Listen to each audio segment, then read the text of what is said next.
Peace. What is up, everybody? I am OnenO. It's kind of bright out here today. I'm walking out here in Nashville, and I wanted to just make a video and discuss some of the current landscape that's going on here, where I've seen a bunch of different headlines floating around as we're all dealing with what we all know we're dealing with, which I will not name by name because I don't want to get this video demonetized. But essentially there's some headlines that are kind of coming out that are really concerning to me. The first one is that YouTube right here says that it will delete your YouTube video or content that questions the narrative of the World Health Organization. Now, first thing that I think is fascinating about that is that we're not allowed to question the narrative. And questioning the narrative was one of the most important things that I think we should be doing right now.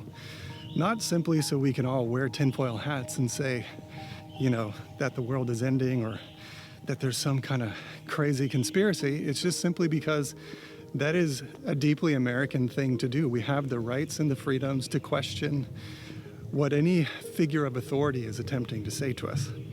Forgive me, I'm gonna put my glasses on for a little bit because it's kind of bright right here. So I'm not saying that there's some big thing that we should be focused on. What I'm saying is that we should be allowed to question the narrative without being punished or socially ostracized, which is what YouTube has outright declared, that it will not allow you to question or go against the narrative.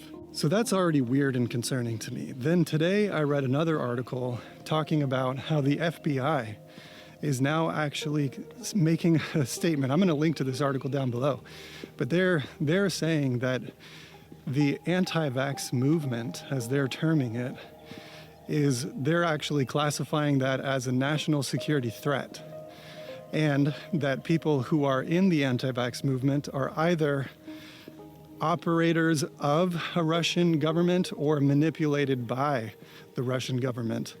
So basically what they're trying to tell you and make you think is that people who are anti-vax, that they are essentially Russian agents, that we don't think for ourselves. And yeah, I'm using the words we. I do not think that I'm a anti-vaxxer. What I am all about is I'm all about that the government has no right to tell me what I should or shouldn't put in my body.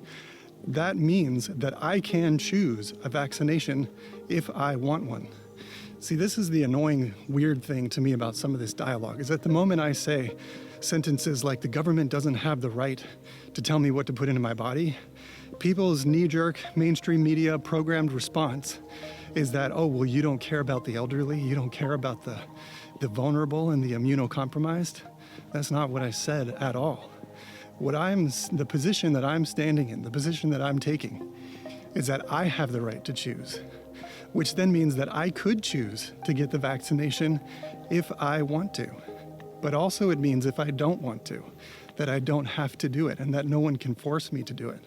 And that's a very important distinction to make. For instance, like with the whole quarantine stuff that's been going on, the stay-at-home orders.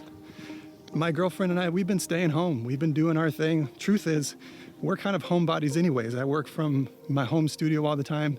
She's a private chef, so we don't have any real needs to go out into the world on a daily basis. And this was before the quarantine. But then if you're going to tell me that a stay-at-home order means that if I go to certain places, I'm going to get a ticket or potentially have to deal with law enforcement, that's not the way our country is set up. Now, if you want to know more about common law and how to defend yourself and to defend your rights when the government is overreaching with your rights, check out one of my previous videos. It's called Forced Vaccinations, and it talks about the common law, people like Carl Lentz and Mark Stevens, people that you should research so that you can know your rights and your freedoms. So it's fascinating to me just how this whole narrative is being spun.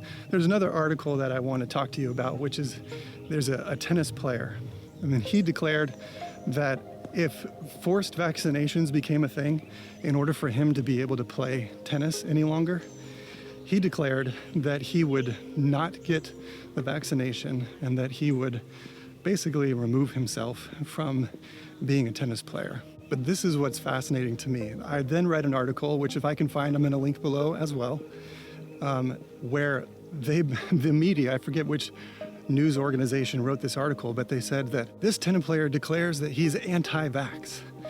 The truth is he never, ever talked about being anti-vax. He never talked about any certain vaccine. He never talked about anything that the anti-vax movement talks about. He never talked about mercury poisoning. He never talked about autism.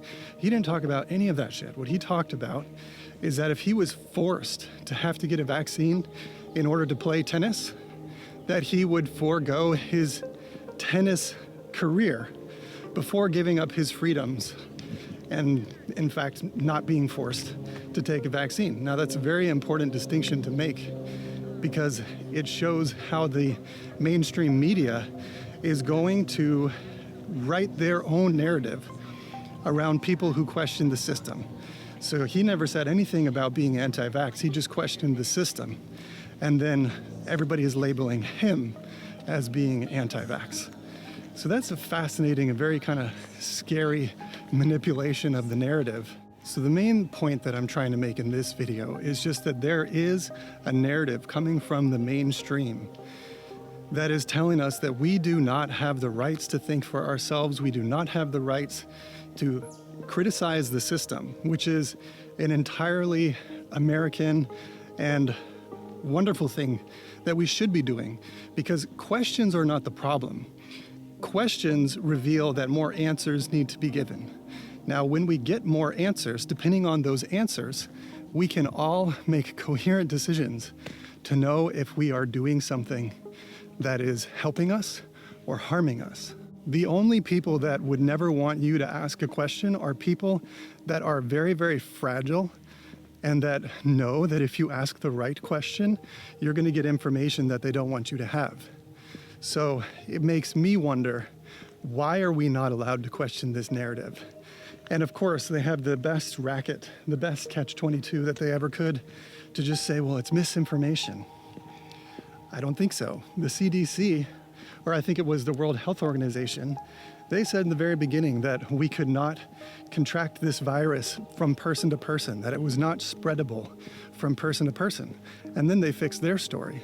So they're allowed to get things wrong. They're allowed to make inappropriate statements and then change their mind. That's the only freedom I'm asking for. I'm not asking to have them allow me to be in one position. I'm saying I want to have my rights and my freedoms to be able to question when I want more answers, because that is my right. And the government has no right to put something in my body until I've gotten all of my questions answered. So, yeah, what do you think? Do you think that the media is doing all of this for a specific reason or purpose? I don't want to get all tinfoil hat, but you know, the way I see it, when people don't want you to question their story, it means that their story has holes that they don't want you to find. If there was no holes in the story, then we would be allowed to ask questions and we would be given logical and coherent answers to those questions, not just shouted down in some sort of comment section that says you're a fucking idiot for asking questions. No, my friends, you are not an idiot for asking questions. That is exactly and precisely what you should be doing, because at the end of the day, the only person running your life is you. And if you do something by the guidance of somebody else and it ends up harming you, it's your own fault. It's not their fault. In fact, you can't even sue vaccination companies because they're protected by the government. So if you take a vaccine that they say won't harm you and then it does harm you, you can't take them to court for anything, which is fucking crazy. So anyways, I'm gonna get out of here. Thank you so much for watching this video. Leave a comment down below. Let's keep the conversation going. I want to know what you guys think, and I'm super willing to keep telling you what I think. So until I see you again along your journey, oneness in sound, I am OnenO. Peace.